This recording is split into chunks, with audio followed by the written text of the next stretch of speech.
Ryan Reynolds here from Mint Mobile. With the price of just about everything going up during inflation, we thought we'd bring our prices down. So to help us, we brought in a reverse auctioneer, which is apparently a thing.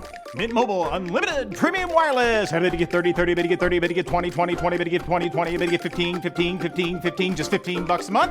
Sold! Give it a try at mintmobile.com/switch. $45 upfront payment equivalent to $15 per month. New customers on first 3-month plan only. Taxes and fees extra. Speed slower above 40 gigabytes. See detail.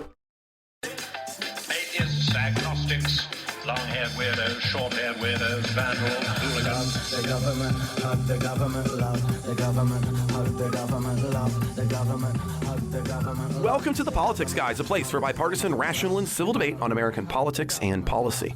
I'm Trey Orndorff, a political scientist at Oklahoma Christian University, and I'm joined by Ken Katkin, a professor of law at Chase Law School. But I need to say, this is actually the second time that Ken will be joining me this weekend, and that is because I want to have a little apology for listeners. This is coming out a little bit later than we would normally do, and that is because on Friday night, when Ken and I typically record the show, I had some pretty significant computer issues. We oftentimes talk on the show that this is not our first primary gig. I work at Oklahoma Christian University, obviously, and I record and edit most of the things that we do for this show on a relatively ancient 7-year-old MacBook Air. And we had some port issues with that led to some microphone issues. And so unfortunately, that episode in its entirety didn't work out. So we're doing it again here on Sunday, and we're going to be releasing to you this just a little bit late. I know Mike put a little apology out, and I just want to say thank you so much on that front for the patience. But I've also got good news. This week's midweek supporters exclusive show is going to be free for all listeners. So you're going to get the whole episode. So I really hope that on Tuesday you go ahead, tune in again to us here on The Politics Guys, and you're going to get to listen to Ken and myself as we talk about the 14th Amendment and the State Action Clause. So with that out of the way, Ken, once again, welcome to The Politics Guys. Yeah, I always say it's great to be back, but even though it's very, very soon since we were here before, it's still great to be back. Yeah, it's always fun. I mean, you know you like each other if you can stand each other multiple days in a row, right? That's how it is. And argue. And I'll say the biggest disappointment, and we're going to do it right here, was we had a pretty, I don't want to say heated, but we had a deep disagreement on our first story, the Hunter Biden part, and that's what we're gonna launch out with again. So we'll have to see if we're as heated today as we were on Friday. But let's kind of go through what was going on there. So back on December 1, President Joe Biden issued a full and unconditional pardon to his son, Hunter Biden. The Atlantic called it, quote, Biden's unpardonable hypocrisy. New York Magazine called it dead wrong. And that's just what's being said on the left. And this is a very sweeping pardon. It covers all federal offenses, and it actually covers all offenses Hunter may have committed going all the way back to January 1st of 2014 through December 1st of this year. It includes his charges for which he's already been convicted or pled guilty, including 3 federal gun charges stemming from his 2018 firearm purchase, and of course his 9 tax-related charges related to unpaid taxes between 2016 and 2019. Now, this is interesting because from my point of view, and I think many of us kind of thought, well, this is a reaction to an incoming Trump administration. But the Biden administration's statements about this don't necessarily easily fit with that explanation. What President Biden wrote was this. He says, quote, no reasonable person who looks at the facts of the Hunter's cases can reach any other conclusion than Hunter was singled out only because he is my son, and that is wrong. And that's a pretty big statement. And not paying millions of dollars in taxes, I mean, on its face, does not appear like a politically motivated crime. And as I'll note, as a political scientist, this is in fact the most sweeping, by pretty much any measure, pardon that has ever been read to date. I really loved this passage from The Atlantic. I'm going to read it. I think it kind of sums me up pretty well as well. The Atlantic said this, quote, the most bewildering passage in Biden's pardon statement posits some amorphous conspiracy against him by Justice Department prosecutors. They go on then to quote Biden. They say, quote, "There has been an effort to break Hunter, who has been 5.5 years sober, even in the face of unrelenting attacks and selective prosecution. In trying to break Hunter, they've tried to break me, and there's no reason to believe it will stop here. Enough is enough," end quote. And they go on to note that that is disingenuous. And I agree with The Atlantic on this front. It really seems like something we'd expect Donald Trump to say about the justice system. But Ken, I know you have a different point of view. So explain to me again why I'm wrong.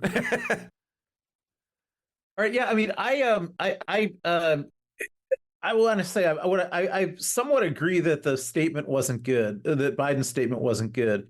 But I agree wholeheartedly with the underlying decision to grant the very, very broad pardon. And the reason for that is I think that first of all, it's true that the idea that there's a criminal case proceeding against Hunter Biden is only happening because he's Hunter Biden.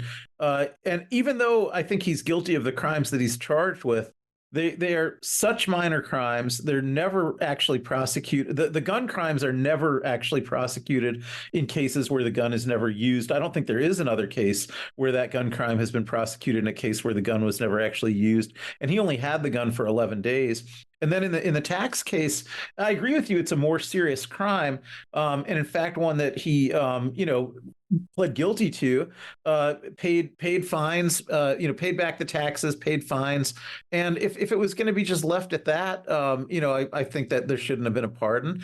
But the guilty plea was not accepted by the prosecutor. The prosecutor was proceeding to trial because he was seeking prison time. And again, it's not normal to seek prison time against a tax evader who, when called upon, who's a first offender, and when called upon it, confesses, pays all the taxes, pays all the fines and penalties. I think it would have been appropriate to convict him, but I don't think it was appropriate to seek prison time against him. And that's what was being sought. And also, when Biden promised to not pardon Hunter, I think it was under assumptions that Hunter would be treated fairly by the Justice Department. And we now have Trump, failing to bring in Matt Gaetz to run the Justice Department, still trying to bring in Kash Patel to run the FBI, now trying to bring in Pam Bondi to run the Justice Department. And these are people who are openly saying that their goals for the Justice Department and for the FBI are to weaponize them and use them to persecute Trump's political rivals and critics. So I just don't see any reason Biden should leave Hunter open to that kind of thing. Well, we again, we're doing this for the second time, and so I've had a chance to look at a few things and think about it. But so, for example, 116 people have actually been, that's a pretty low number, have in fact been charged with that. I didn't realize, as a matter of fact, until I was investigating it a little bit deeper this past week, that, so for example, I brought this up before, Biden, he was a key player behind having the kinds of charges, the gun charges, let's start there, that Biden did when he was in the Senate. What I hadn't realized until I dug a little bit deeper, he also signed the Bipartisan Safer Community Act in June 2022, which expands the exact statute that Hunter Biden was prosecuted under, arguing and signing the one that increases the maximum sentence for what Hunter Biden was looking at from 5 to 15 years in prison. So at the same time as he knows that his kid is being involved in these things, he, as is president, is signing an act that makes that a bigger felony charge. Again, I saw that. I found this in Reason magazine.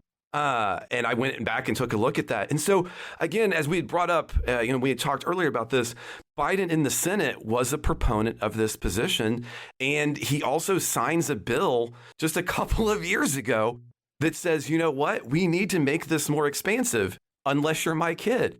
Now, but let's go back to your tax charges, too, on that front. I agree that. But that does, as we have talked about the other day, that ignores the fact that the reason that he didn't get the particular plea bargain that he wanted was the judge threw it out. It wasn't he could have gone back for another plea bargain.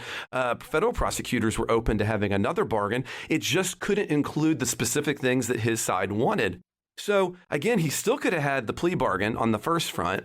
And on the other front, it still seems disingenuous to me to, while you're as president advocating for stronger, harsher penalties that is consistent with what your position was as a senator, that you are then going to pardon your son for those because you think they're too trivial. If they're too trivial, take them off the books. You should be saying, look, we shouldn't have drug felony charges for firearm purchases. Just get rid of that.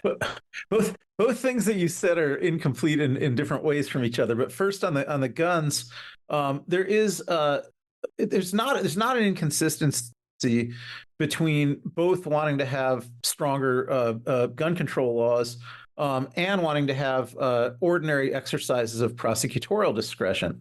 So the stronger gun laws are there because in many cases, when people illegally purchase guns, they actually use those guns in some ways to commit crimes. And so the idea that you have stronger penalties for the illegal purchase can be used to be kind of easier charges to prove, or because it's easier to prove someone bought a gun illegally sometimes than how they used it, or it can be used for plea bargaining. So I think, again, despite the fact that the gun purchasing laws were made stronger under Biden and with Biden's support, it doesn't mean that meant that he wanted no exercises of ordinary prosecutorial discretion. And although you mentioned 116 people being charged with this, I don't think there are any. I mean, I don't know if you know the facts of any of those cases, but I'll maintain that there's no cases like that where somebody illegally purchased a gun, owned it for a very short period of time, in this case 11 days, never used it, and was prosecuted in a freestanding way only on those charges and not in connection with other charges. So I think that is... I would point directly to, we didn't get a chance to talk about this before, but I'd point to the Darnell Daniels case. That is actually one that Hunter Biden's team points to. He was, in fact, prosecuted precisely because he had two weapons legally purchased. He wasn't doing anything with them. They were in his vehicle in a manner consistent with Mississippi law. And because there had been the remains of a joint in his car, he gets prosecuted under the same exact statute. Now, that eventually gets dismissed, but only by the time it gets to the Fifth Circuit. So at the base level, the prosecutors did in fact want to bring charges against Daniels just on the basis of the fact that he had a gun and weapons, which means that if we assume that there is prosecutorial discretion, here's an example, and this is one that Hunter himself is citing in his own case, where prosecutors are using it in some instances. No other kinds of crime, no other kind of priors for Patrick. It's still on the books, and it can still be prosecuted and should. And again, had he been done after the 2022 extension of that Biden signs, it would have been even harder for the Fifth Circuit to overturn it, given the different kinds of minimums that are required there. Well, I mean, the Fifth Circuit actually overturned it on Second Amendment grounds. So, I'm not sure I agree that the statute violates the Second Amendment. The point is, we had a prosecutor who was bringing that charge in the way that you're suggesting is never brought, right? Yeah, and which he did. And failed, yeah. Right? He failed, and it was a failed prosecution because it was reversed by the Fifth Circuit Court of Appeals. So again, the idea that a failed prosecution provides a precedent for why they should bring another prosecution, I don't really buy that. I mean, if they once brought a charge like this and they couldn't make it stick, I think that's more of a reason not to bring a charge like that again. Well, then why not have a law? And I say that even simply... as someone. Sorry, continue. I didn't mean to overtalk you. Continue, Ken. I say even though I actually disagree with the Fifth Circuit ruling, and I'm not agreeing with the Second Amendment argument, but the Justice Department does have to take account of that normally. Like if they have criminal laws that they've been unable to enforce because the federal courts are finding that the laws are unconstitutional, normally that's a reason for the exercise of prosecutorial discretion and lighter enforcement rather than doubling down. And in Hunter Biden's case, he wasn't caught by police with the guns and the drugs the way Patrick Darnell Daniels was. He had the gun and then he got rid of it after 11 days, and nobody caught him or anything like that. It's much less culpable conduct than in Darnell Daniels's case. But even in Darnell Daniels's case, the prosecution didn't stick.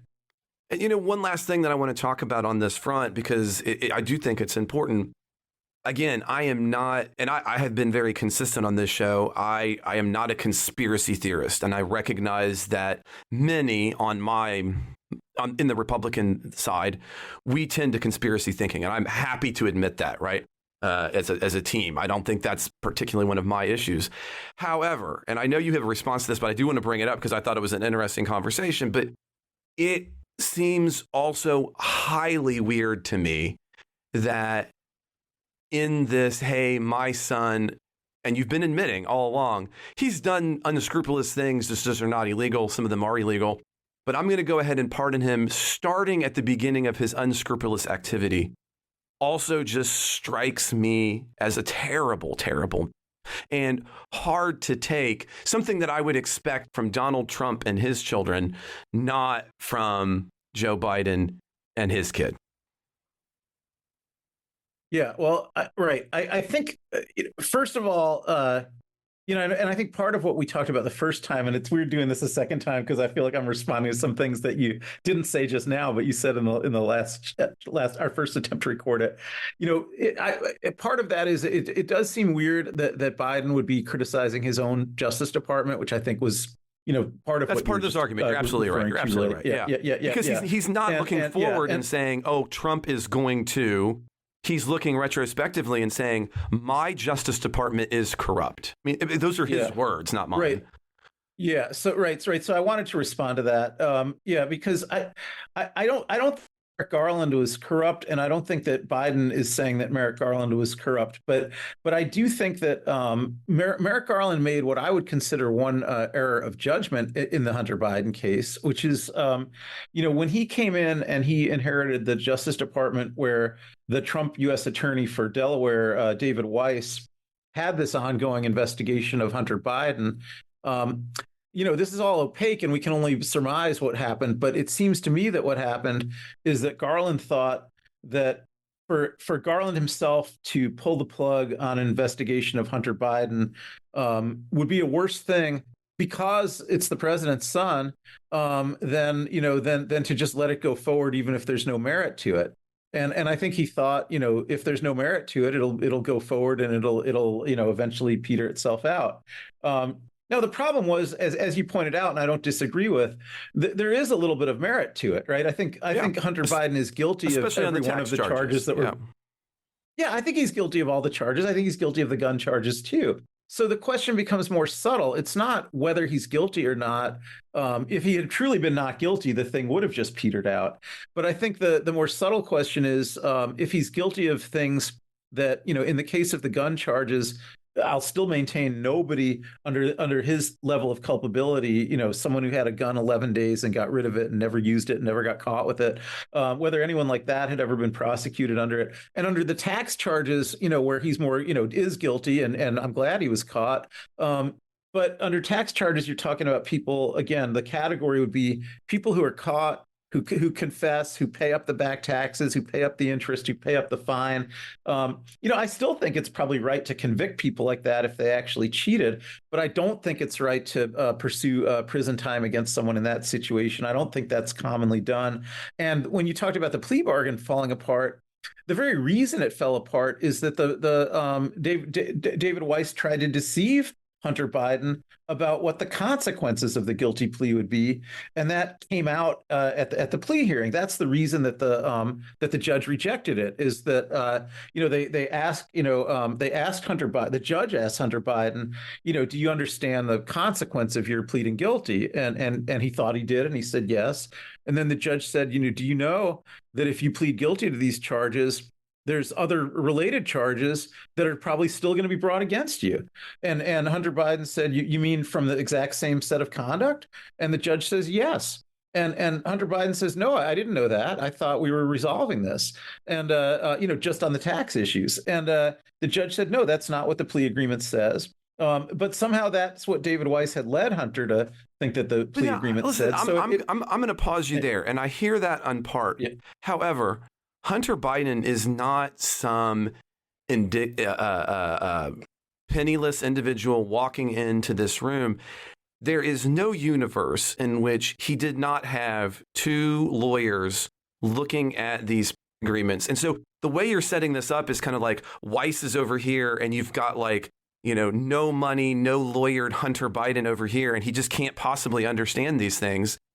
I mean, you were talking about. I mean, it's a fact that my point is the fact he didn't understand it is not. You can't attribute that all to Weiss, because Hunter, unlike someone without legal representation, has some of the best legal representation possible. Who would have looked at those very things? So my narrative here, the narrative it makes you sound like is you're saying, well, mean Weiss tricked Hunter. And my answer is, sure, if Hunter was a penniless guy from my neighborhood, maybe. But Hunter Biden, the guy with lawyers who obviously were looking, reading, and consulting with, it seems very unlikely that he could not, on any level, not known, unless he was just being willfully stupid, recognize what's going on, given the kinds of representation that he has. So I don't disagree that he does. I mean, what you say, you're right.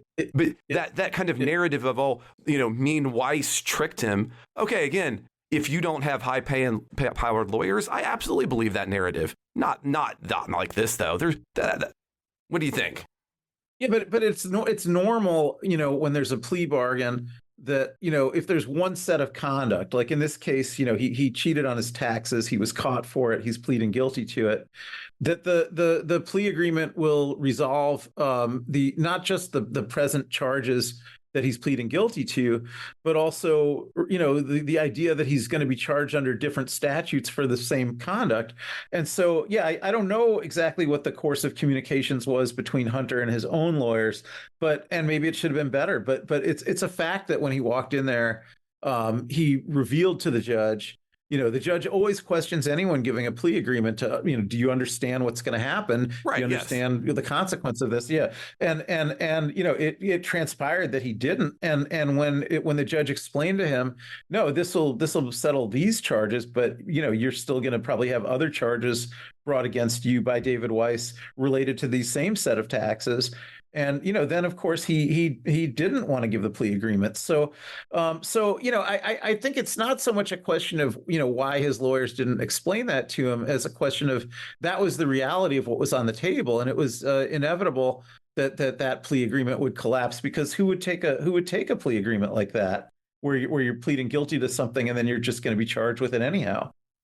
But again, I am not familiar with that. That's why you have, 2 or 3 high-powered lawyers who read those kinds of things and theoretically tell you what you ought to be doing.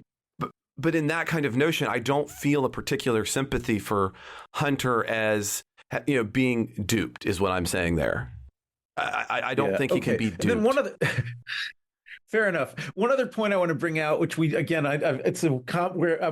at loggerheads here because bring it up. No, please do. Yeah, things that we talked about on the last time we did it and didn't talk about really today. But I mostly agree with you that Joe Biden's efforts to really say that the main purpose for the pardon is that his own Justice Department treated Hunter unfairly. I'm not super impressed with that explanation either. But what I think is much more compelling here, and it's not what Biden did say, but it's what I think is true and what he should have said, is that when he promised not to pardon Hunter, it was under the assumption that even if Trump got elected, that Trump would bring in people at least with as much integrity as Bill Barr or Jeff Sessions, and that those kind of people, like the people he brought in last time as Attorney General, although they were both partisan, they both had agendas. At a certain level, they weren't trying to just turn the Justice Department into a retribution force to harass Trump's political enemies. But now has revealed that the kind of people he wants to bring in are like your Matt Gaetzes and Kash Patels, that really that just changes everything. And that's a reason that Biden has to change on this. And I think he should have done that in connection with pardoning about 100 people, so that it wasn't just about Hunter Biden. I think it should have been about everybody, all the people who worked in the FBI that investigated the Trump-Russia stuff, all the people who worked in the House of Representatives that were staff for the impeachment hearings or even members that were on the impeachment hearings. Everybody like that, as well as Hunter Biden, people that Trump considers his enemies, all of the people that worked, all the prosecutors that worked on the January 6th prosecutions. There's a lot of people that Matt Gaetz and Kash Patel and Trump himself have talked about taking retribution against. And I think they all should get these kind of pardons, and that would have been the better context to put it in. And this should have been one pardon on a long list of pardons of people who are going to be protected against political persecution from a weaponized Trump Justice Department. And on that point, I mean, we agree, and we agreed last time too. But my continuing problem, though, and I hear that, like, that's what ought to have happened. And as you rightfully say, it's not what happened. But you got to put into that, and this is something else that I think we have to think about in these terms, and it makes me even more frustrated with, I think, the legacy of the Biden administration, and that is, it was obvious this past summer that would be the case. It was obvious that Trump, what his intentions were, because one of the problems I think we often have when we think about Trump is that individuals don't take what he's saying seriously. They just think, oh, he doesn't really mean that. I mean, he has been talking about pardoning the Jan 6ers since early last summer. He has been talking about going after political opponents since around his first debate with Joe Biden, one of the earliest ever in the summer. And so at that same time, in the aftermath of that, for President Biden to unqualifiedly say, I'm not going to get involved in this. I'm not going to offer Hunter Biden a pardon. I'm not going to do these things. And then to have his staff come out and double down on that, including his secretary, as late as October, saying, absolutely not. This is not going to happen. I'm not taking any more questions on this. The president has made himself clear. Then to have the pardon comes means either A, he was so stupid to not think that he couldn't win, which I don't mean that in the sense of like, I hoped he was losing, but just in the sense of, right, one would hope that you always assume the possibility of not being victorious, or two, he is being so deeply disingenuous. And this is something we now know. He was, in fact, thinking about it as the same time as he was double downing on the fact he wasn't, which also doesn't play to that narrative that I think you rightfully point out, and that I would prefer, that says that you're thinking about this as a broader category of things, about what about all these people? What it tends to make it look like, and I see no other evidence to the contrary, is all you care about is your son. The end. No matter what that means in terms of lying. Yeah, I mean, I don't. I'm not gonna defend the way he presented it. I just really do think it's the only right thing to do. So why even in October then? Why in October still be saying, not gonna do it, not gonna do it, take no more questions? I mean, I hear that. I mean, I would love to be on board with you, but yeah. I can't reconcile those two. Well, I think he is going to give quite a lot more pardons, and I wish he would have kept the two together. But I think he was thinking about both issues, and maybe he wasn't thinking carefully or clearly enough about the connection between the two issues. So, I think we're going to see a lot of pardons of the kind of people that I'm recommending that he should give big pardons to, and I think we will see that explained on the grounds that I was suggesting, that these people need pardons because we've got incoming heads of the Justice Department and the FBI who have promised to persecute their political enemies. I just think he didn't link them as much as he should have, that he just wasn't as clear thinking as he should have. I mean, everybody's been noting, that he had some cognitive decline, but I think it's really the same issue. And it's rightly understood that way, even if he was a little slow on the draw himself to understand it that way. I'll say, I said this last Friday, I'll say it again. I think it is hard to calculate the harm that this does to Democrats moving forward. And I think in part, I think one of the reasons it does harm is the defense that is coming from many Democrats like yourself. I think you have a sincere defense. Hear that, right? I don't think you're duplicitous at all. I don't think you have a duplicitous bone in your body, to be honest, Ken. Thank you, Trey. I mean that. But the problem, though, is I think that with Democrats defending what is, even after we get to the end of this, oftentimes we get to the end of a conversation and I'll think, there's some points there that Ken has made. I have to think about that more. And this is one of those where I just think, no, I wish I could get on board with you. And what I worry for Democrats is that I'm not alone in that, and that the defense of what seems pretty indefensible at a time, especially when I'm worried about how Trump will use those kinds of precedents himself, will only continue. He was doing it anyhow. Well, I mean, Come on, maybe Biden did. But that doesn't mean Biden didn't make Hunter the ambassador to France. I mean, Trump, not only like pardoned his criminal father-in-law, he made him the ambassador to France. Listen, I don't know what. No, sorry, continue. I had just coughed. Yeah. Continue. Oh, okay. Yeah, I don't know what. I mean, the idea that Trump is going to use this precedent, Trump was going to do it anyhow. He's already done it anyhow. He's already done a lot of it. Well, I guess on that front, we should probably pause and talk more about Trump, because I think on that one we've come to the same loggerheads that we did, last Friday. But that does bring us then, maybe that is kind of a transition to our next story, which is, here on the Politics Guys, we have covered some of the potential nominees for the future Trump cabinet, but there's a few key individuals that we really haven't talked about. And one of those that we wanted to talk about is Pete Hegseth. Pete Hegseth has really had a roller coaster of a time in his bid to become defense secretary. Blinds.com Cyber Monday Last Chance is happening now. Don't miss out on up to 45% off site-wide. A Blinds.com design expert can help you make the perfect selection on your schedule. We can handle everything from measure to your whole home installed for one low cost. With over 25 million windows covered, Blinds.com is the #1 online retailer of custom window coverings. Save up to 45% site-wide, plus a free professional measure right now at Blinds.com. Rules and restrictions may apply. Numerous allegations over the treatment of women, excess drinking, especially on the set and around the set when he was on Fox.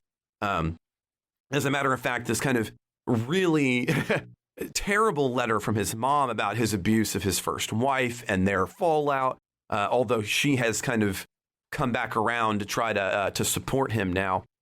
And it kind of seemed in the vein of a Matt Gaetz, is this going to go forward or not? But this past week, Trump made his support for Hegseth pretty clear. He on X said that his nominee for Secretary of Defense is, quote, deep and strong, blaming, quote, the fake news, end quote, for the backlash against the former Fox News host. As a matter of fact, at the end of last week, Vance echoed his comments on X. And at the end of the week in North Carolina, when asked about rumors of alternative nominees, vehemently defended Hegseth. And so he then goes in, he's taken a look, he's talked with senators. It seems like he might have the support to do this. Like I said on True Social, the full statement was from Trump. He, meaning Pete, was a great student, Princeton, Harvard educated with a military state of mind. He will be a fantastic, high-energy Secretary of Defense, one who leads with charisma and skill. Pete is a winner, and there is nothing that can be done to change that. And as I always like to note, it's hard to bring out the tweets and the socials of Trump because, right, you got to put winner in all caps. You got to add, there's 4 exclamation points at the end of the tweet. But this brings up, obviously, we've seen some crash. We've seen a lot now, at least with Hegseth remain around. As I had pointed out at the end of last week, the Heritage Foundation has spent already $1 million to get Hegseth confirmed, specifically pressuring senators. What are your thoughts on Hegseth and this kind of broader package of terrible choices? Yeah, I mean, obviously, I think he's a terrible choice, and it makes me cringe that he. You mentioned that he went to Princeton. I went there, and I hate it when people like that. I wasn't doing that to hurt you. That's just what he wrote, right? That's to be clear. This is not. I'm not barbing at you.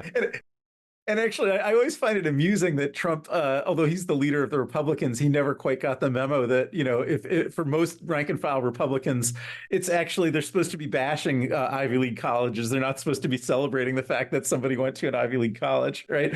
Although Trump likes to brag about having gone to Penn himself, but I think a lot of his rank and file would not be impressed by the fact that Hegseth went to Princeton and Harvard. But on more serious issues, it's hard to imagine somebody more unqualified for the job.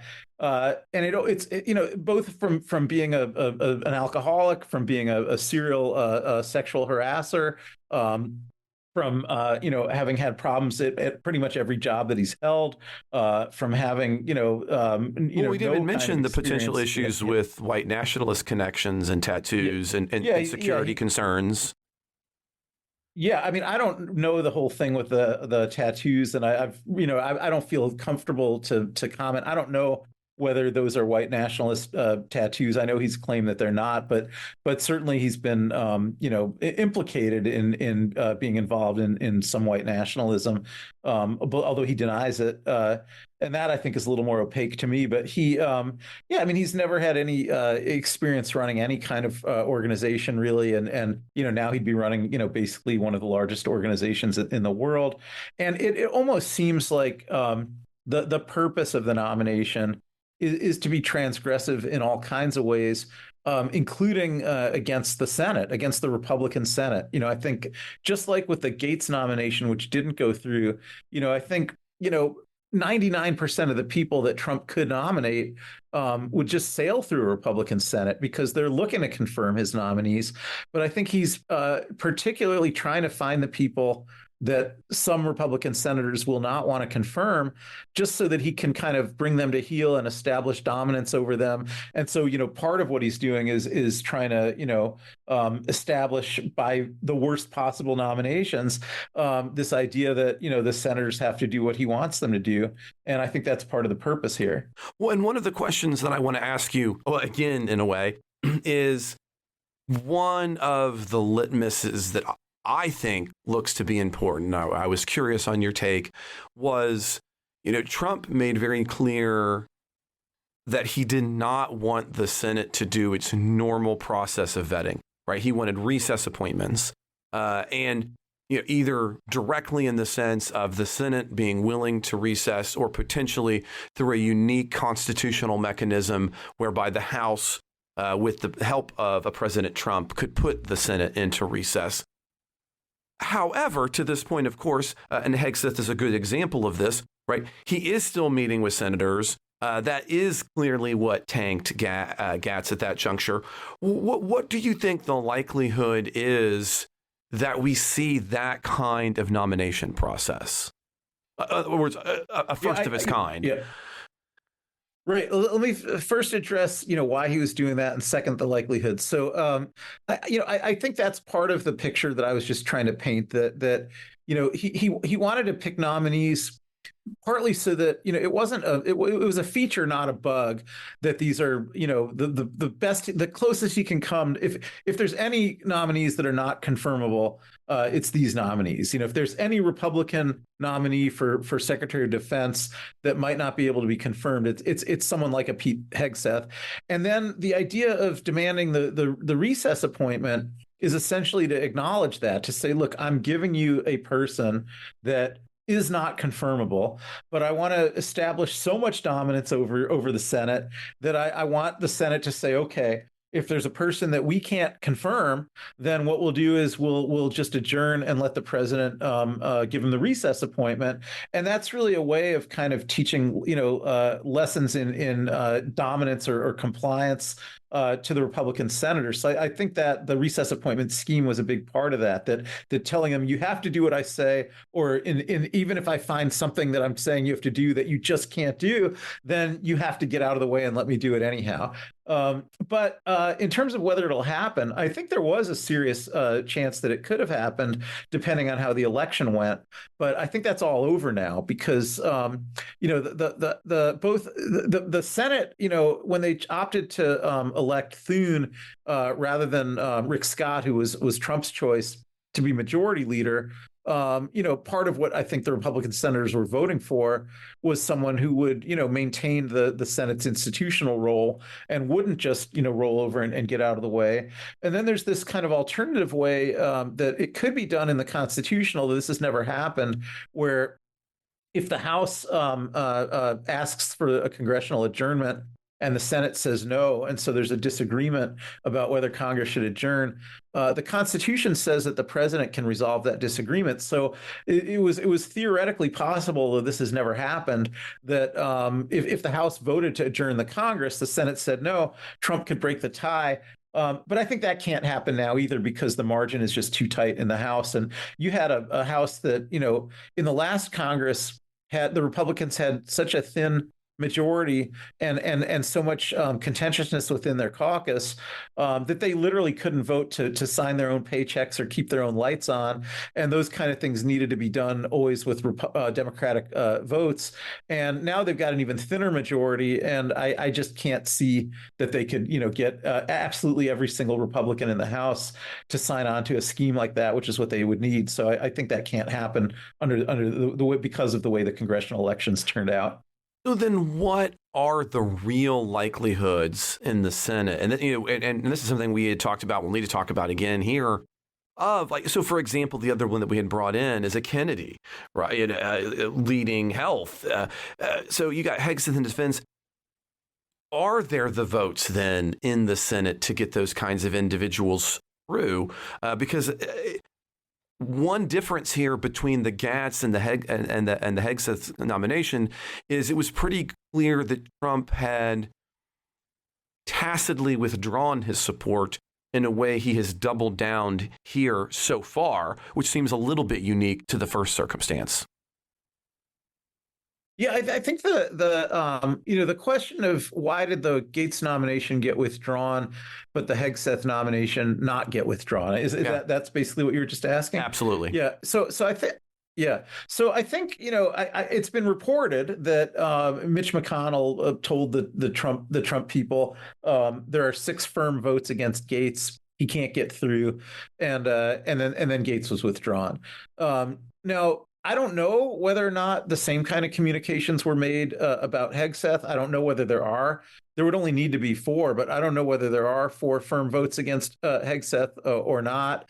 I don't know any of that. But I think even if there are, I think Trump, as I'm reading the situation, but I could certainly be wrong about this, I think he doesn't want to keep publicly backing down. He's backed down in a few other ones, but they weren't as public, right? So that his nominee for the Drug Enforcement Administration, he withdrew. His nominee for his own White House counsel, who doesn't even need Senate confirmation, he withdrew, and he withdrew Gates. And the Hegseth fight is a big public one. And I think, Trump doesn't want to keep losing big public fights this early. So I think partly he's a gambler and he's thinking, well, even if there's 4 Republicans or 5 or 6 Republicans who I'm hearing through secret channels are going to vote no, maybe I can roll them. Maybe if I make them actually take that vote in public, and whip up, their constituents, they'll end up voting yes, even though they're telling me now that they're voting no. Or the other theory is even if he thinks it's going to be a losing, it's not going to work. He's going to put him up for a hearing. There's going to be a hearing, and the 5 or 6 votes that he's already heard are going to be against Hegseth. Are going to stay against Hegseth. There's also the flypaper theory, right? That if that hearing, he's using Hegseth as like flypaper to draw in all the flies, to draw in all the controversy and the contention and the no votes, and that'll just help him sail through with all his other nominees because there's only so much energy in a Republican Senate to keep having contentious hearings that end up in the Republican president's nominees being shot down. And so, it's sort of the sacrificial lamb theory there. Like, well, maybe they'll shoot down Hegseth, but then, I don't know, Tulsi Gabbard will get through or Robert Kennedy will get through. Although I don't know. I mean, I think Gabbard and Kennedy have their own problems getting through, but I definitely think Hegseth is the high profile fight. And sometimes Trump just itches for fights. Well, and it's true. And he weirdly continues to have.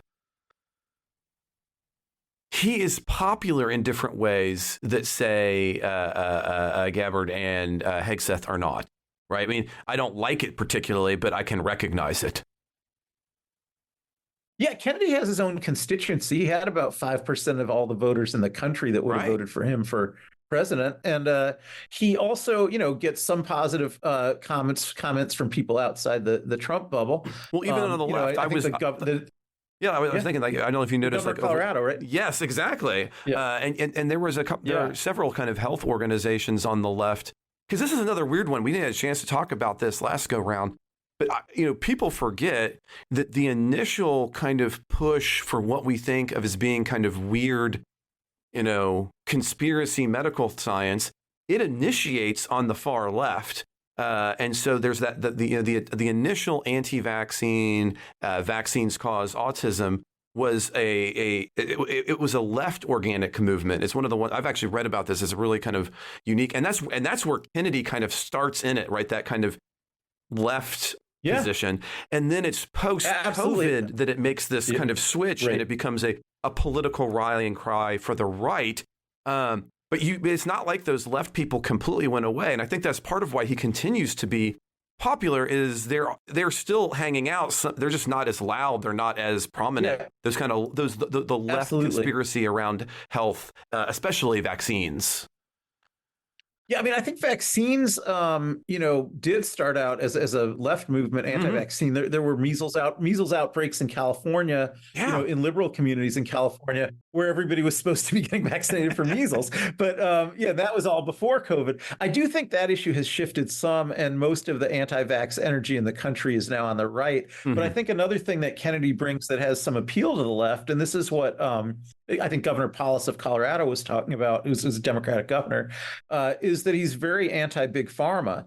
And, I think being opposed to big pharma has probably more of a foothold on the left. And he's, I think he's planning to really try to give a very hard time to pharmaceutical companies to have the government both approve many fewer drugs and also, spend less government money to subsidize rollout of drugs and help people get drugs. And so, big pharma has traditionally been a constituent of the Republicans. They give a lot more money to the Republicans. And so I think things like that make me think it's not impossible for Robert Kennedy to possibly get a few Democratic votes in the Senate. I don't think he'll get many, but I think he may have a few more votes to give on the Republican side if he could pick up a few. But again, it gives him some wiggle room in a way that I don't think, say, a Hegseth would have. Right? Hegseth is going to get zero. Right? There's no zero Democratic. Yeah, there's no universe in which he gets any more than zero.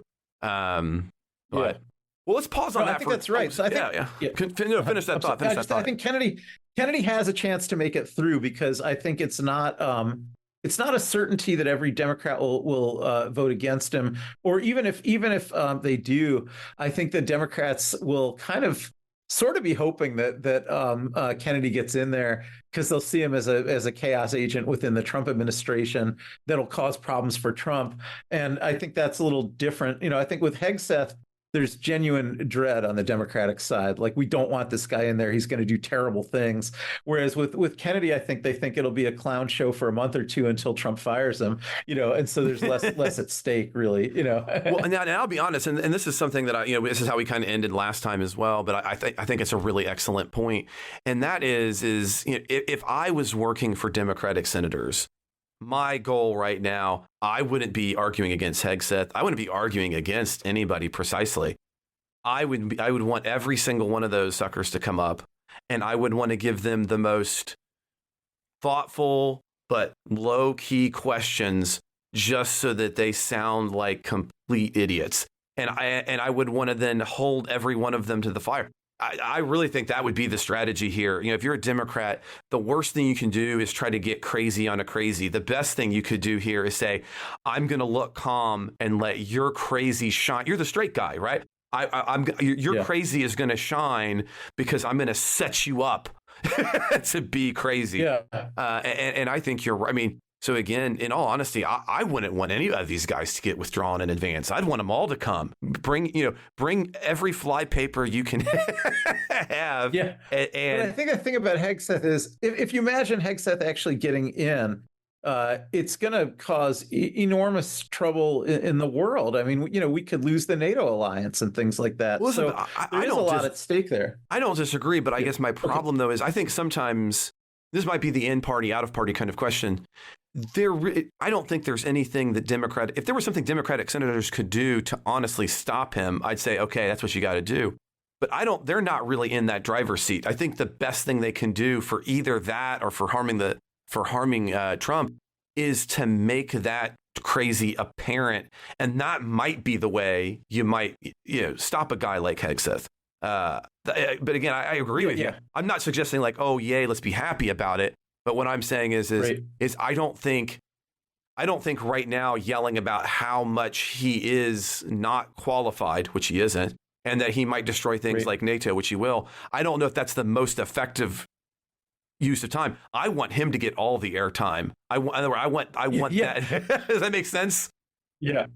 Yeah, no, that totally makes sense. But I'm thinking with Kennedy, there's I feel like there's a little bit less at stake because anything Kennedy could do could be easily reversed. When he leaves, he's going to leave that office pretty soon if he gets into it. And so I think the odds that that Kennedy could maintain that job, could maintain good relations with Trump, could maintain, wouldn't be having like if all of Big Pharma is banging the drum with all of their Republican, legislators. I just think Kennedy's so crazy, like Elon Musk. Like I think some of these guys are just really heading for a confrontation with Trump. Whereas I think Hegseth is kind of a true dyed-in-the-wool Trumper. In fact, he's like Trump on steroids. And there's a good chance if he gets in there, he's going to keep that job for a few years, and he could do a lot of damage in those few years. No, and that is absolutely a fair point. And that, again, why? We're going to be having it's painful to have to think about a second President Trump term, but let's pause on that negativity for a second, move forward. We want to at least get one more story in because we are running a little bit long. And that is this week's trans rights case. Now, we don't always take on Supreme Court cases before there's been decisions made. But for big cases, we have taken on during oral arguments. And this is one of those cases. And we talked about it on Friday. We need to talk about it again today. And that is the United States just heard those oral arguments in the case of the United States versus Kermedi. And this case is challenging a Tennessee's ban on gender-affirming medical care for minors specifically, and including specifically the use of puberty blockers and hormone therapies. Now, the central legal issue, and there's kind of two issues that are emerging here, but the central legal issue is whether the ban violates the Equal Protection Clause of the 14th Amendment, something that we have talked about on the constitutional midweek shows, and specifically because it's discriminating against transgender individuals based on sex and identity. As we've talked about, right? So if you're a boy who wants your voice to be lower, you could theoretically have this kind of hormone treatment. But if you're a girl and you wanted to have this kind of hormone treatment, or I should say you're assigned such, then you could not. So the plaintiffs, including 3 families with transgender children, the Biden administration, and the ACLU, argue that the law unfairly targets transgenders minors, just because, like we said, it permits these kinds of treatments, such as the delayed puberty blocker, but just not specific for gender dysphoria, and therefore is effectively discriminating on the basis of sex. Against the ban, in favor of the ban, Tennessee contends that the law is not discriminatory because it's really an age-based regulation to protect minors from unproven treatments with potentially irreversible side effects. There is a possibility in some long-term studies about things like the ability to carry and conceive children. As a matter of fact, one of the things that we had talked about on Tennessee, there is in fact a case that is coming up right now against one of the premier doctors in the country out in California on not really how she has not been potentially gatekeeping the way that it has been suggested that needs to be done for potentially trans youth. And that a former patient of hers is now suing her for those long-term damages that she's experienced. And that actually, it was just coincidence. Cases aren't related, but they have happened to come out at the same time, which I think does add to the kind of the questions of what's going on here. And Tennessee's legal team is also drawn on the reasoning of Dobbs, arguing that state regulations are constitutionally permissible for these kinds of healthcare decisions. And so I had split this up, that's the legal side of things, but there's obviously also a moral side of things. And I want to finish with that kind of the moral side of things, but start us on the legal side of things here, beginning there on the case and what you heard in the oral argument. Sure. So actually, let me very quickly canvass a few legal arguments that weren't in the case, but that could potentially been brought to bear, and then we'll get to the one that was. So, there's possible arguments here based on some constitutional doctrines on parental rights. Generally, parents do have a constitutional right to make medical decisions on behalf of their children, and that is something that potentially could have been raised in this case. It wasn't raised just only because it wasn't raised in the lower courts, and you're not allowed to raise arguments in the Supreme Court that weren't raised in the lower courts in the same case. So the justices did note that the constitutional parental rights doctrine issues could bounce back later. Similarly, there were in the past more robust constitutional doctrines around the individual right to bodily autonomy. But as we noted, Casey's is overturned now. Yeah. It's Dobbs, yeah. Is overturned by Dobbs, yeah. Yeah. Now, I was thinking there's still a little bit of wiggle room there, and that might come back in future cases because some of the rights to bodily autonomy, there's a still standing line of cases about the right to refuse medical treatment, and the court has recognized that as a constitutional right because of the right of bodily autonomy. And there may be a little bit of room to argue that if there's a right to refuse medical treatment, there's a right to obtain medical treatment. There's even a little bit of a discussion of that in Justice O'Connor's concurring opinion in a case about physician-assisted suicide called Washington versus Glucksberg. She posited that there's a right that the government shouldn't interfere if people need to obtain medical treatment, but that never really made it into a majority opinion. So those doctrines, I think, are possible, but the case wasn't argued under those doctrines, and it was argued entirely under the Equal Protection Clause. And there's really two issues under the Equal Protection Clause. It's well established that under the Equal Protection Clause, laws that discriminate on the basis of sex, where sex is defined as treating men differently than women, generally are presumed to be unconstitutional, and the court applies a standard of review there called the intermediate scrutiny standard of review. So that's the main way that the case was argued. There's also possible arguments that that discrimination on the basis of things related to sex, such as sexual orientation, sexuality, maybe even transsexual status, should be also reviewed under that same intermediate scrutiny standard. The court has never done that. Right. So the court, while applying the intermediate scrutiny standard to classifications that distinguish males from females, it has never done so for classifications that discriminate against homosexuals or against transsexuals or anything like that. So one possibility in this case was that they would extend heightened scrutiny or intermediate scrutiny to those kinds of classifications. But I think there was very little support for that on the court, and that argument didn't get a lot of legs.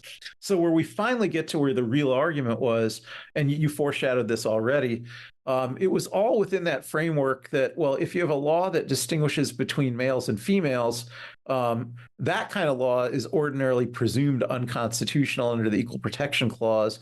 And so they were really arguing a lot about whether the ban on puberty blockers is a law that discriminates based on whether someone is male or female. The state of Tennessee, of course, argued, well, it doesn't discriminate against males or females because it applies equally to everybody, no matter whether their birth sex was male or female, no matter what the sex they're transitioning to is male or female. So it's just simply not discriminating on that basis. But what the plaintiffs were arguing was that it actually does because, and you already really said this, because if you're talking about hormones that do things like make someone's voice deeper, it would be permissible to prescribe those hormones to a teenage boy because that wouldn't be a gender reassignment, but it wouldn't be permissible to prescribe those hormones to a girl because that would be part of a gender reassignment. And so the same drug, whether that's legal or not to prescribe for functionally the same purpose, it's either legal or illegal depending on whether the person had at birth was male or female. And so there's at least an argument there that is sex discrimination. And there's a little bit of support in the Supreme Court's own precedents for that argument. The main support coming from a case just 2 years ago called the Bostock case, where the question was whether a statute that prohibits employers from discriminating against employees, in other words, firing or demoting or not promoting employees based on sex, would apply in a situation where the employer does that based on homosexual status or sexual orientation. And in the Bostock case, a majority of the court, with including Justice Gorsuch and Chief Justice Roberts, found that is sex discrimination. Again, because if an employer, say, fires an employee because the employee married a male, well, the employer is only doing that because the employee is male. If the employee was female, then the employer wouldn't mind that they married a male. And so they ended up concluding with that kind of logic that is sex discrimination. So I think the plaintiffs were hoping that will happen in this case. We don't really know how Justice Gorsuch is going to vote in this case. He wrote the Bostock opinion. He stayed completely, totally silent in the oral argument, which was in the very case. as we had to think about, right? Like, is he silent because he already knows what he's going to do, or is he silent because he's changed his mind?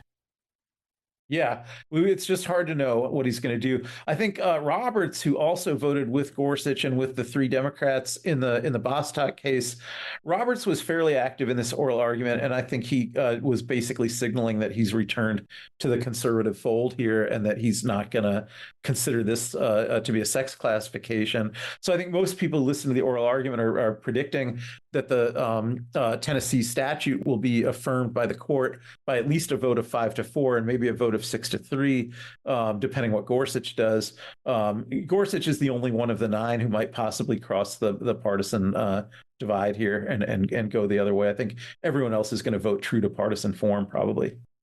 Yeah, and so that leads us then, I think, to this. And this is where I want to finish the show, is thinking about the other side of this, because even during the legality of this, you couldn't help but notice that both sides were also using a lot of moral reasoning, right? They were talking about it in those terms.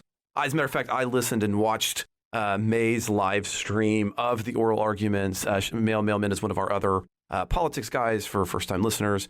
As I was listening to this, because she's obviously on, has a very strong position, anti-position on trans rights, and I can't be helped. This semester, I had been thinking about these kinds of things specifically because I've been teaching a political philosophy class. And I've thought about this before, and so I'm curious about your thoughts and where you fall on this, Ken. But it seems to me increasingly the case that we live in a post-liberal America. And what I mean by that is that, in the classical conception and in the modern Rawlsian conception of liberalism, which is the foundations of our system, the idea is that at base there are certain justice things that we don't really owe to each other precisely, but we get it through our political system, and therefore all of us get to pursue whatever ends we want to pursue. And those ends can be radically different, and we can disagree with each other's ends. We can disagree with each other's morality in that sense, as long as we agree to the minimal framework of the justice. And that's most contemporaneously presented by Rawls that way in his famous book on justice. But it seems to me that today that both parties and most people have moved beyond that idea of liberalism, and instead we have embraced either a Sandelian vision of communitarianism, or maybe or even kind of a Nozickian after virtue, not Nozickian, excuse me, the after virtue framework of there are in fact things that are good for all people. There's a singular good ends for people. And so to be a good person, you have to do kinds of ends. And I've hinted at this on the show too. I see this in educational policy, and I see it again here, that I think what, say, a May or others is arguing here is that the nature of one's sexuality, there is one and only one permissibly moral good end. And if we let you do other things, you're harming not only yourself, but you're harming the rest of society by pursuing ill ends. And I saw that coming out here as well in oral arguments. And it's something I've thought about because, again, I think when you start arguing about what are the rightful ends of people, and we have begun to do that across the board, that is a fundamentally different society and a different set of arguments than we have than asking the question, what is just, right? So the just question says, hey, here's a person, they want to do something I don't agree with. How are they following our common rules of justice? Yes. Okay, go do something. Even if I think it's terrible, stupid, fill in the blank. But on that kind of communitarian front, that's not the case necessarily, or if you think there's a particular ends. So I'm curious, what do you think about that framework? I think that that's one of the reasons some of our contemporary issues are so difficult to resolve, because we're not arguing as we have traditionally about justice. We're arguing about what it means to be the good person. Yeah, I mean, I think that let me first start answering that at the legal level and then bring it back to the moral level. So in terms of constitutional law, I guess the way constitutional law works is that the power to regulate to advance public morals is thought of as part of the police power that is reserved to the states. So states generally have the power to legislate morality, and that's really what I guess Tennessee would say they're doing here. But there's also some libertarian limits against that, and those are the individual rights that are spelled out in the Constitution. But most of those individual rights that are spelled out in the Constitution are phrased in pretty broad language, right? So we have the freedom of speech and the free exercise of religion as protected individual liberties that the state can't really regulate, even if the state's reasons for doing so would be to regulate morality. Of course, we have the same with the right to bear arms. And then we have some broad catch-all phrases. In the 14th Amendment, we have the word liberty, that the states can't infringe liberty, as well as equal protection. And in the 9th Amendment, we even have a reminder that there's other rights besides the ones that are enumerated that the states also can't infringe. So we have sort of this kind of complex framework, or almost ambiguous framework, where we say, well, generally states can legislate morality and can represent community consensus of morality and enforce it on everyone, except unless it interferes with some of those individual rights that are retained by individuals that are protected by the Constitution against state power. But those rights are very broadly phrased: liberty, equality, freedom of speech, freedom of religion. And so a whole lot of the way real constitutional law works is that the Supreme Court itself gets to decide, what are the definitions of the rights that are reserved to individuals and that the state cannot interfere with. And what are the other issues of public morality that are not falling within these protected individual rights, where the state is left free to enforce consensus morality. And so a lot of the cases kind of play out on that level.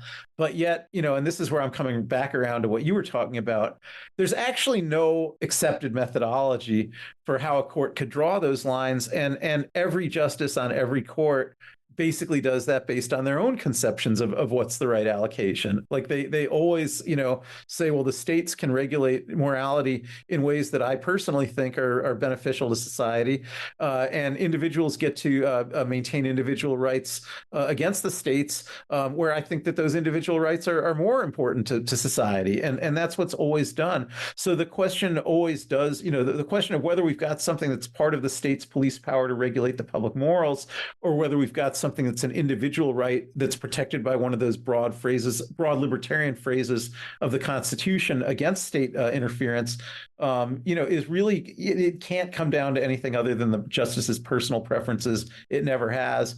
And I think that's what we're seeing in this case right now.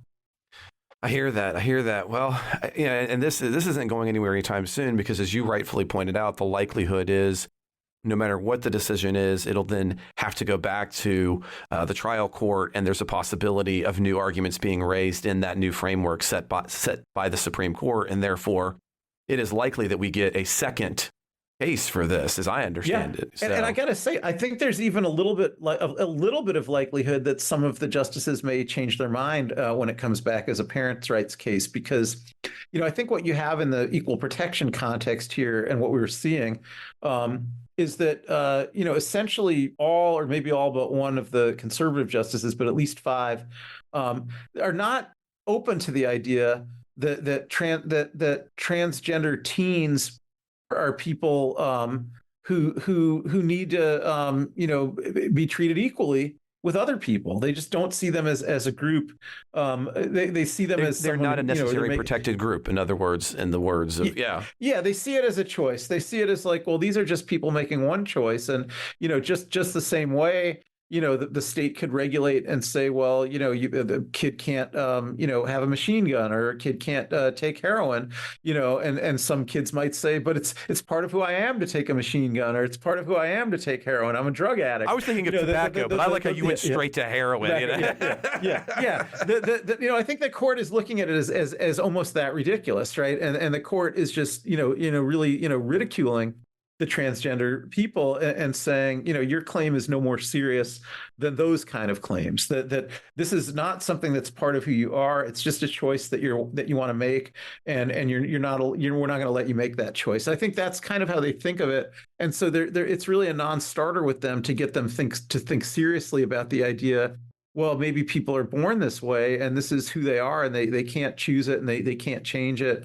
And, they need to just be, respected just the same way people who are born, different races from one another, or different sexes from one another, or even different religions from one another, need to be respected. I think they just can't see that. But I think what they might be able to see a little bit better, because they've, the conservatives, generally conservative ideology, I believe, has developed a little bit more appreciation for the notion of parental rights to raise children. In ways that might look weird and different to mainstream society. A lot of religious communities who are I think, have, some sympathy from conservatives, are like that. And I think, that might be an argument they can just understand a little better and relate to a little better, so that, maybe if the case comes back as a parenting rights case, and, shouldn't parents be able to make medical decisions for their children? Shouldn't society respect the rights of parents to raise their own children in ways that are different than how other people are raising their children, or how mainstream society is raising its children? I think that has a little bit more possible resonance in conservative ideology, but I think the justices basically, I'm going to go out and just say it. I think they really dehumanized the transgender people in their line of questioning, and they just looked at the whole thing as being a fairly frivolous choice that we don't have to let kids make. Rather than something that may actually be part of who these people are. Well, Ken, on that front, we have definitely gone long, so I'll thank you for joining me on the episode. So nice that we did it twice. Yeah, and I wish we would have had time to talk about Syria, but we didn't. No, so the next week they're going to get all the fun war questions for Syria. But there might be positives to that, though, in part because things are right this second developing, and we're oftentimes best when we're thinking about it a little more thoughtfully and a little bit less in the kind of those news ways. So I just want to say thank you so much. If you're not already a supporter of the Politics Eyes, I hope you'll consider to become one. Without our supporters, we can't keep the podcast going. As a matter of fact, just like I said right here, we live on a bit of a shoestring budget when it comes to things. And so when you become a member of Politics Guys, those few dollars, they really do matter for the ability to have microphones, have functional ports, computers made in this decade, and more. And so please consider becoming a Politics Guys supporter. it really does take some basic level equipment to make this stuff happen. And boy, did I recognize that this weekend. So thank you very much for those of you who do. And if you haven't, I really hope that you'll consider doing that. Don't forget that this week, you're going to get one of the goodies that only supporters normally get. And that is Ken and I's midweek supporters only Constitution show. Every set of the Politics Guys does a supporters exclusive show. And we normally only release a tiny snippet, somewhere between 5 to 8, sometimes 10 minutes of that show, just to the general public to kind of whet your appetite. And what Ken and I do is we have been going through the United States Constitution. And currently, as I had alluded to in this episode, we are taking a look at the state doctrine of the 14th Amendment. So we're finishing up the 14th Amendment. And this week only, you're going to get access to that full show. So if you oftentimes kind of gloss over that midweek show because you're not a supporter, I highly recommend that you change your mind and take a listen to that this week and see what supporters have been getting all along. And the other really cool thing about, say, our midweek supporter show, they're not tied to the events of that week. And so, like for Ken and I, there's not a lot of changes coming anywhere time soon to most of the portions of the Constitution that we've talked about. Now, here and there were, but overall, so you can go back and listen to all of those episodes and you can finish this out. We're not done. We're going to be going through each and every one of the amendments. So if you want to become a supporter of the Politics Guys, it's going to be real easy. All you got to do is head to patreon.com/politicsguys and take a look at all the different levels of support. Things like just getting the midweek show, becoming a part of our very active Discord group. Love getting on there. If you'd like to support us in other ways, you can do that. We're on Venmo, where we're at Politics Guys. You can also support the show through PayPal. All of the support links are in the show notes, as well as if you'd like to head on the web to politicsguys.com/support. So again, the easiest way, though, is to head to patreon.com/politicsguys. If you'd like to get that midweek show, well, this week it won't matter because you're going to get it anyway. But if you need some help on that front, just reach out to us at mail@politicsguys.com and I'll make sure we get you set up. Whether you're a supporter or not, we would really appreciate it if you could subscribe, rate, or review us on whichever podcast app you're using right now. If you've got any kind of questions, comments, corrections, or anything else, you can always reach us at mail@politicsguys.com. We're also on social media, including Facebook and X. You'll find those links, you guessed it, in the show notes. The executive producers of the Politics Guys are Bruce Johnson, Wilma Marino, Daniel Toe, Ryan Beasley, and Don Oglesby. We'll be back with a new episode next week. I hope you'll join us.